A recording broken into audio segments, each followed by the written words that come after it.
Guys, আসসালামু আলাইকুম। নমস্কার, সকলে কেমন আছো? আশা করছি আমাদের ব্লগ যেখান থেকে দেখছো সবাই খুব ভালো আছো, আর আমরাও ভালো আছি। আজকে ব্লগটা শুরু করলাম, এখন ঘড়িতে বাজে 11টা। আর কালকে বার্থডে পার্টি থেকে ফিরতে দেরি হয়ে গেছে, আর আমাদের শুতে করতে অনেকটাই দেরি হয়ে গেছে, তাই আজকে একটু লেট করে ঘুম থেকে ওঠা হয়েছে। আর এখন হচ্ছে আমি কিচেনে আছি, আর কিচেনে রান্নাও বসিয়ে দিয়েছি, কারণ এই রান্নার ফাঁকে ফাঁকে ঘরের যে সমস্ত কাজকর্মগুলো আছে সেগুলো করে ফেলবো। এখন আমি রান্না বসিয়েছি হচ্ছে কি, চলো দেখাই। দেখো, এখানে হচ্ছে মশলা কষাচ্ছি। আজকে রান্না হবে হচ্ছে এই পুঁই শাক, আমাদের কালকের ব্লগে দেখেছি এটা গাছের পুঁই শাক, সেটা আজকে এই একটুখানি শুটকি মাছ আছে, এই শুটকি মাছ দিয়ে পুঁই শাকটা রান্না করব। আর এখানে হচ্ছে গঙ্গার পুঁটি মাছ আছে, গঙ্গার পুঁটি মাছটাকে ঝাল করবো, ব্যাস, আর কিছু করব না। আর অন্যান্য কাজ আছে আমার অনেক, যেগুলো কি রেসিপি হয় বলে না, আমার অন্য কাজগুলো পেন্ডিং পড়ে রয়েছে। তো এই সমস্ত কাজকর্মর ফাঁকে ফাঁকে মানে রান্না বসিয়ে দিয়ে আর সমস্ত কাজগুলো আমি করে নেব। আর মান্টু জাস্ট ঘুম থেকে উঠলো, ওকে কখন থেকে ডাকছি যে ওট ওট ওট খাবি, ওট। ও এখানে এসে খাওয়া দাওয়া কম করে দিয়েছে। আর কি বলবো, এই সবে ঘুম থেকে উঠেছে, আর আমি এখন রান্না বান্না সেরে নিই। তোমরা সঙ্গে থাকো, ব্লগ দেখো। আর দেখো, এই ঘরে ওর বাবা শোয়, আর এই বিছানা টিছানা মানে কি অবস্থা হয়ে রয়েছে। এখন ঘরটা একটু ক্লিন করে ফেলবো, গোছ গাছগুলো সারবো। দেখো বন্ধুরা, রান্নার ফাঁকে ফাঁকে আমি এই সমস্ত কাজকর্মগুলো প্রায়ই করে থাকি। তো ডেলি তোমাদের সঙ্গে শেয়ার করা হয় না, কারণ সেভাবে হয়ে ওঠে না, কারণ ভীষণ তাড়াহুড়োর মধ্যে থাকি। আর আজকে জানো তো, একটা কাজ আমার নেই, সেটা হচ্ছে, সেটাই তো সব থেকে বড় কাজ হচ্ছে রেসিপি। আমার যেহেতু আরেকটা চ্যানেল আছে রান্নার, তো সেখানের জন্য আমার কিছু ভিডিও শ্যুট করতে হয়, আর কিছু কাজও থেকে থাকে, রান্না বান্না এগুলো। তো আমার না ডেলি রেসিপির কাজগুলো থাকে, আর আজকের সেই রেসিপির কাজটা আমার নেই। তার জন্য আমি আজকে অনেকগুলো কাজ করব বলে ভেবেই নিয়েছি। আর একটা জিনিস জানো তো, যেদিনকে রেসিপি করি সেদিনকে আমার নাজেহাল অবস্থা, মানে আমাদের খেতে করতে 2:30-3টে বেজে যায়। আর আজকে যেহেতু রেসিপি নেই, সেহেতু আমার রান্নাতে, ঘরের রান্নায় বেশিক্ষণ সময়ও লাগে না, আর কাজকর্মেও বেশিক্ষণ সময় লাগে না। কিন্তু রেসিপির পিছনে আমাদের কিন্তু অনেক পরিশ্রম করতে হয়, আর অনেকটা সময় দিয়ে সব কিছু করতে হয়। আমরাই জানি কিভাবে আমরা ম্যানেজ করছি এই সব কিছু। অনেক স্ট্রাগল আছে এই সব কিছুর পিছনে। তো যতদূর জানার কথা, যে স্ট্রাগল করলেই তবে যদি কিছু করা যায় বা কিছু পাওয়া যায়। তো আজকে রেসিপি নেই, তার জন্য আমি ঝটপট রান্না বসিয়ে দিয়েছি, আর রান্নার ফাঁকে ফাঁকে আমি ঘরের এই সমস্ত কাজকর্মগুলো করে নিচ্ছি। বিছানাটা ঠিক করে নিলাম, আর এই ঘরটাতে যেহেতু ওর বাবা একা শুচ্ছে, আমরা তো ওখানে শুচ্ছি অন্য ঘরে, কারণ আমার ভাইজি এসেছে, ভাইজিকে নিয়ে অন্য ঘরে শুচ্ছি। আর আমাদের মেঝেতে এত ধুলোর কারণ জানো তো, শুধুমাত্র আমার মেয়ে, কারণ আমার মেয়ে খালি পায়ে বাইরে ঘরে এইসব করতে থাকে, তো তার জন্য। আর এইদিকে দেখো, মাছে নুন হলুদ মাখিয়ে নিচ্ছি, মাছটাকে ভেজে নেব। আর এখানে মেয়েকে একটু দুধ গরম করেছি খাওয়াবো বলে, তো এখানে রাখা রয়েছে। রান্না বান্না সমস্ত কিছু মিটিয়ে ফেলেছি, আর এবারে কিচেনটাকে একটু সুন্দর করে পরিষ্কার করে নিচ্ছি। আসলে আমি সব কিছুই একদম পরিপাটি করার চেষ্টাটা করি, যে যাতে আমার সমস্ত কাজ পরিপাটি থাকে। আর আমি নিজে হাতে যেহেতু সমস্ত কাজ করি, সেহেতু আমি সমস্ত কাজকে গুছিয়ে করবার চেষ্টা করি। এই রেসিপির কাজ থাকে বলে আমি না ব্লগে কোনো কাজের শ্যুট দেখাতে পারি না, তোমাদের সাথে শেয়ার করতে পারি না।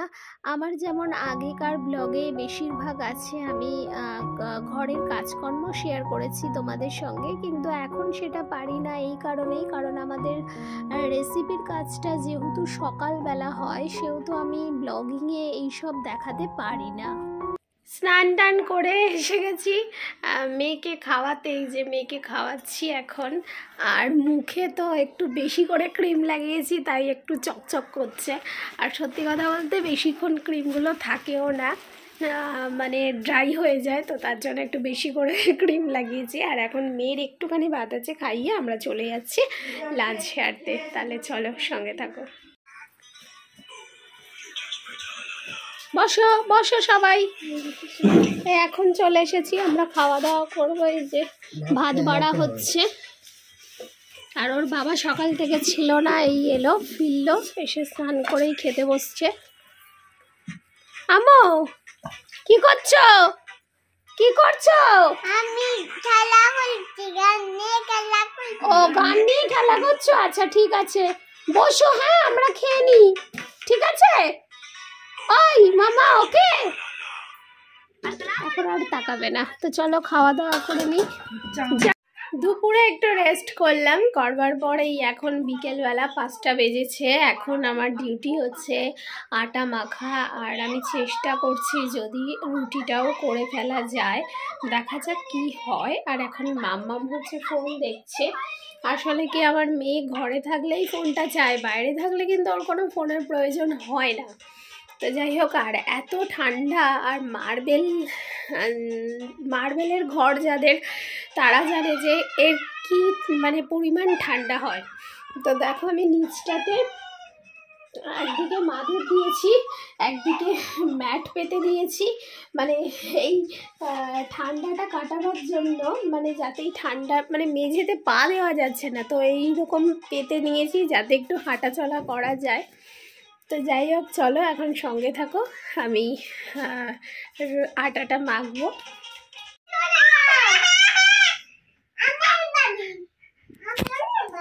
আমি কার ভাবি? আমার ভাবি। এই কার ভাবি? যাই না, তুমি আমার ভাবি। তাহলে আরে কি বলছে? এটা আমার ভাবি। আমার ভাবি। এটা আমার মা।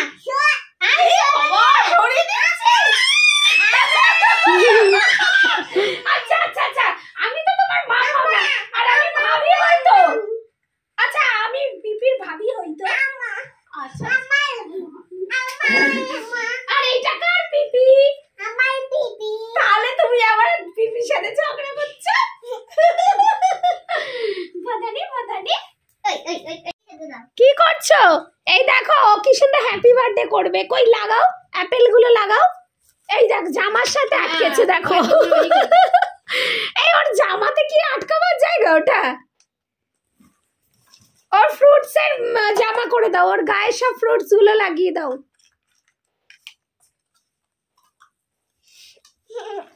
বাবা বাবা বাবা, আচ্ছা মাম্মাম দেখাবে মা, ওয়াটারমেলন কোথায়? ওয়াটারমেলন এটা হ্যাঁ, তালিয়া। আর আর বানানা কোথায়? বানানা, আর বানানা কোথায়? এই দেখ খুলে খুলে ফেলে দিচ্ছে। তুমি এত দেরি করে এলে তো? পড়তে গেছিলাম তো। কোথায়? আরবি পড়তে। ও, আমি ভাবছি যে হয়তো তুমি আসবে। থ্যাংক ইউ বলো।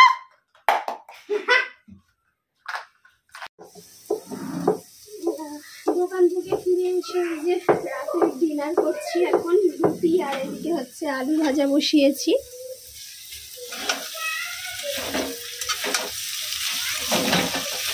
আলু ভাজা হচ্ছে আর রুটি হচ্ছে, এইটাই লাস্ট রুটি, এটা হয়ে গেলে হয়ে যাবে।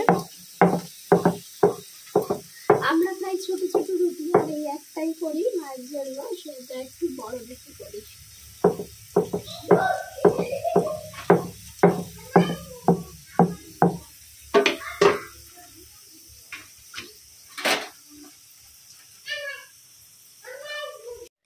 বন্ধুরা আমাদের ডিনার কমপ্লিট হয়ে গেছে, আর এখন চলে এসেছি একেবারে শেষ পর্যায়ে। আর আজকে সারাদিনে ও বিশেষ ব্লগে অ্যাড হতে পারিনি, জাস্ট দুপুরবেলা একটুখানি অ্যাড হয়েছিল, কারণ আজকে ভীষণ ব্যস্ত, কালকে ওর একটা রেজিস্ট্রি আছে, তো সকাল সকাল বেরোবে।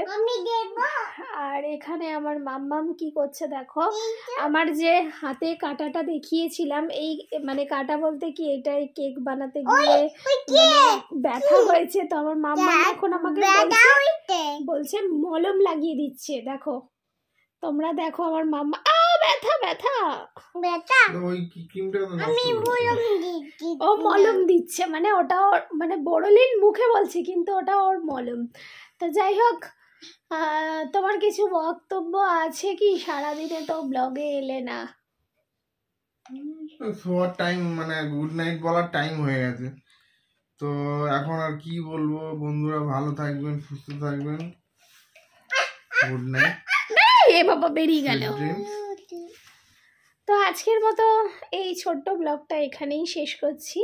যদি এই ব্লগে কিছু ভালো লেগে থাকে তাহলে যারা নতুন আমার চ্যানেলে, তারা আমার চ্যানেলকে সাবস্ক্রাইব করবে, আর অবশ্যই যারা ইউটিউব থেকে দেখছো আর যারা ফেসবুক পেজ থেকে দেখছো তারা আমার পেজকে ফলো করবে। জানি অনেকেই আমাদের ব্লগ দেখো বা আমাদের অনেকেই চেনো জানো, কিন্তু এখনও পর্যন্ত সাবস্ক্রাইব বা পেজকে ফলো করোনি, তারা প্লিজ তাড়াতাড়ি সাবস্ক্রাইব বা পেজকে ফলো করে ফেলো। তো আজকের মতো এখানেই বিদায় নিলাম, আবারও দেখা হবে নতুন কোনো ব্লগের সঙ্গে। ততক্ষণের জন্য সবাই ভালো থেকো, সুস্থ থেকো, গুড নাইট, আল্লাহ হাফিজ। মাম্মাম আল্লাহ হাফিজ বলে দাও, আল্লাহ হাফিজ করে দাও, এই আল্লাহ হাফিজ বলে দাও, আল্লাহ হাফিজ। আল্লাহ হাফিজ।